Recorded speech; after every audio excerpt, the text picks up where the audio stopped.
Well, hello guys. It is that time once again for another edition of Odds and Ends, where I read you some really weird news stories from all over the world, and they don't call it Odds and Ends for a reason. Now, I apologize for it being late, but I gotta be somewhere. I don't have much time, and I'm gonna do this as fast as I can, so let's get started. Our first story comes out of Kazakhstan, where the Austrian Times report that a teenage student in Kazakhstan has been expelled from high school after being caught with a 35-foot-long cheat sheet wrapped around his body. The student was allegedly taking university entrance tests when examiners noticed him reaching inside his clothing.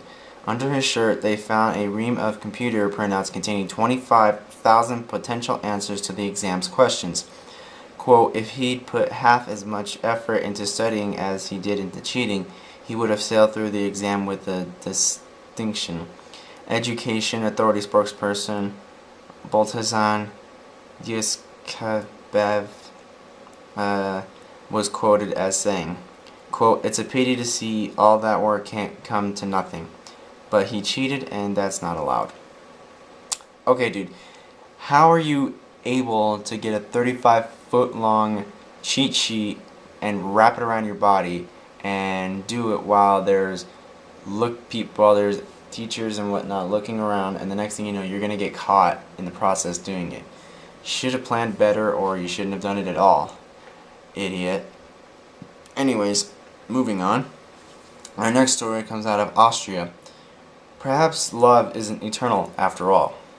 Zoo officials in Klagenfurt say a giant tortoise couple who have been together for 115 years are evidently on the outs. Tortoises Bibi and Poldi grew up together and have been, quote, married ever since they moved together from the Basel Zoo in Switzerland 36 years ago. But now, quote, we get the feeling they can't stand the sight of each other anymore. Director Helga Harp of Reptilian Zoo Harp told the Austrian Times, quote, for no reason we can discover they seem to have fallen out. Staff at the reptile park realized there was trouble in paradise when the female, Bibi, took a bite out of her partner's shell. Zoo staff has tried its best to interest the pair in mutual activities, but to no avail. Bibi in particular seems to want a cage to herself now. Quote, we have staff talking to and trying to engage the two in interacting, and we hope that they might find their harmony again, added Harp. Wow. 115 years. It's a long time. But a female tortoise taking a bite out of her partner's shell? That's a little extreme if you ask me. I don't know how that happens though, but it just did. So hopefully they can get it all sorted out and they can be back to being a happy couple again. Well, let's just wait and see. Our next story comes out of Florida. Now feel free to add your own puns to this story. A drunk man was arrested after trying to take his kitten into a strip club.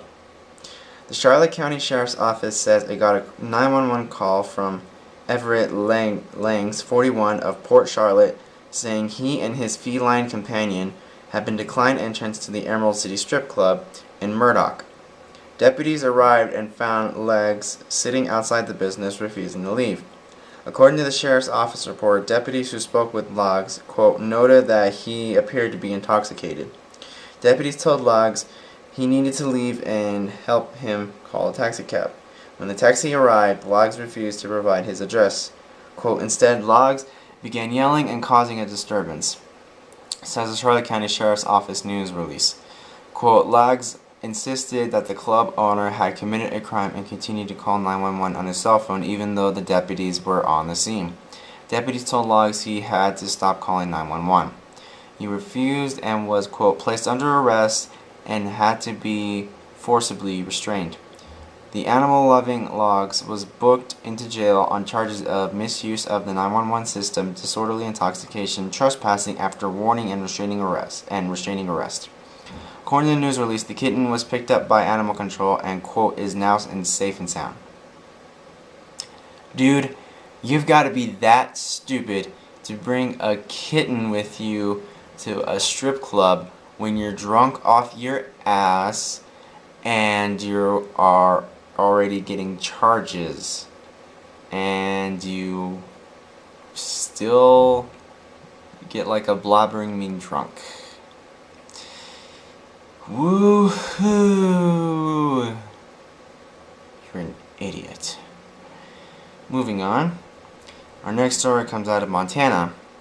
In what looked like a textbook example of irony, a West Virginia man hitchhiking across the country while writing a book about kindness reported that he was shot by a stranger in a random act of violence. The shooting of Ray Dolan, 39, took place 3 miles west of the town of Glasgow near Montana's Bakken oil patch. Valley County Sheriff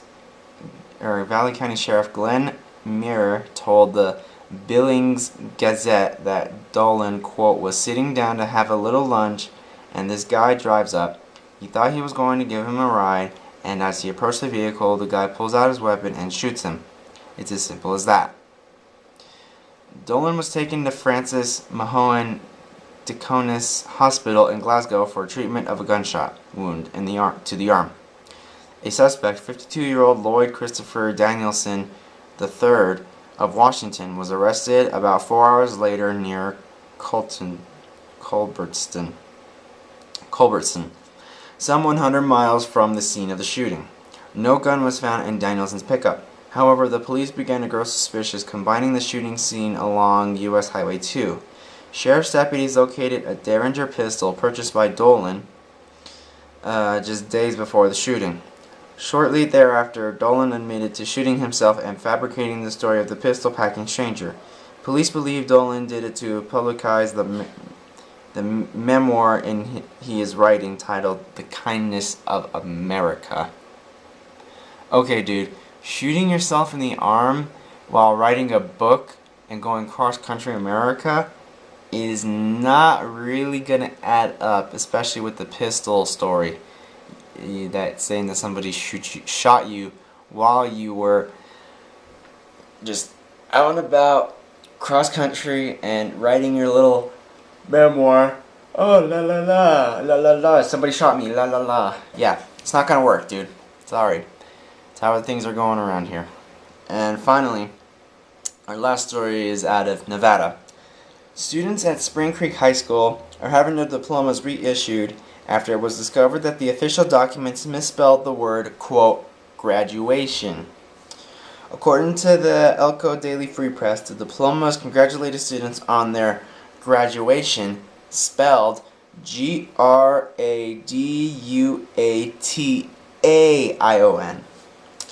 The school's principal, Keith Waltz, told the paper the spelling gaffe was, quote, an advertent mistake, and blamed the school's supplier. Salt Lake City-based Justin's company accepted blame, saying it had recently changed equipment and missed the error. Justin's had sent out correcting diplomas to the 203 Spring Creek High School affected. If you can't spell graduation, that just means that America is just getting dumber and dumber and dumber.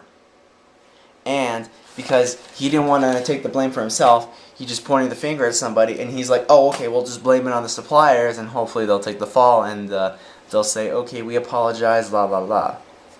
But anyways, guys, that is it for this edition of Odds and Ends, and I really hope you guys enjoyed listening to those stories as much as I like reading them to you, and we will see you guys next week for another edition. Until next time, see you guys later.